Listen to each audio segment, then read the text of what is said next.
जय माता दी। पंचम भाव, मैं तो कहूँगा किसी भी कुंडली में सबसे महत्वपूर्ण भाव अगर कोई होगा तो पंचम भाव, क्योंकि पंचम भाव का संबंध आपके भूतकाल से है, जन्म के पहले से है, अर्थात पिछला जन्म। पंचम भाव भी एक बहुत ही सीक्रेट भाव है, जिसके कारण आपके प्रारब्ध बने जो आपने भूतकाल में कर्म किया है।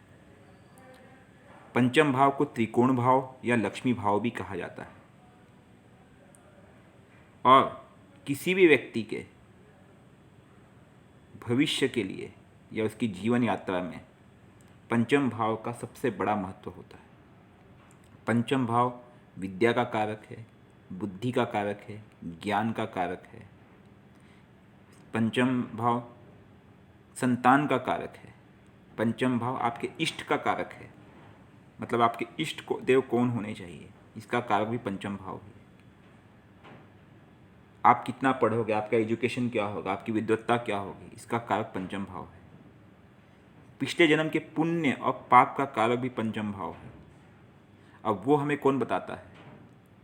इन पे अन्य ग्रहों का प्रभाव, दृष्टि या युति या संबंध, वो हमें दर्शाते हैं कि आपका पंचम भाव कैसा है, या आप पिछले जन्म में आप क्या पुण्य या क्या पाप लेके आए हो। अगर पंचम भाव पे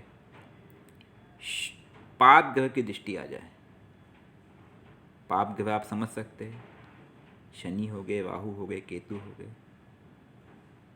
भले पंचम भाव कितना ही मजबूत है, वो उसके प्रभाव को कम कर देगा। वो ये दिखाता है कि आपने कुछ पाप कर्म शेष रह गए जो आपको भोगना है, और इस कारण से आपके जीवन में कष्ट कलेश हो गए, परेशानियां होगी, दिक्कतें आएंगी, बाधाएं आएंगी। किसी ना किसी बुरी विकर्मों के कारण से ये परिणाम आता है कि पंचम भाव पे किसी पाप ग्रह की दृष्टि हो, या पंचम भाव के मालिक पीड़ित हो। पंचम भाव का जो कारक ग्रह होगा पंचमेश। ऐसे ही अगर पंचम भाव पर शुभ ग्रह की दृष्टि है तो ये दिखाता है कि आपने बहुत ही अच्छे कर्म किए हैं, आपने पूजा पाठ की है, आपने सत्संग किया, आप ईश्वर के करीब गए हो, आपने धर्म के साथ काम किया, धर्म विरुद्ध काम नहीं किया है, और आपने लोगों का जन कल्याण में काम किया है, और उसका परिणाम भी सुखद होगा।